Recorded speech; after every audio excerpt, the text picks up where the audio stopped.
যেমন সাধারণত 6টি কারণে আপনার বিড়াল পালন করা উচিত। 1 নাম্বার, বিড়াল যদি বাড়ির মধ্যে থাকে, আল্লাহ রসুল সাল্লাল্লাহু আলাইহি ওয়াসাল্লাম যেহেতু তিনি পছন্দ করেছেন, সুতরাং রসুল সাল্লাল্লাহু আলাইহি ওয়াসাল্লামের পছন্দের প্রাণী আপনার বাড়িতে আছে, মানে আল্লাহর রসুল যে প্রাণীটাকে পছন্দ করেছেন সেই প্রাণীটা আপনার বাড়িতে ফেরেশতা নিয়ে আসবেন।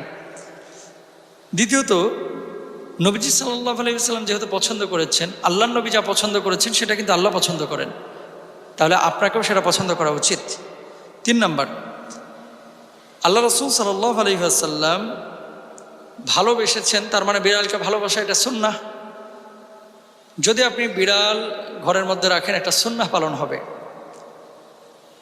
আবার আল্লাহ রসুল সাল্লাল্লাহু আলাইহি ওয়াসাল্লামের ভাষ্য অনুসারে ইসলামিক স্কলাররা যেটি বলছেন, বিড়ালের লালা অশুদ্ধ না, বরং বিড়ালের লালা বিশুদ্ধ।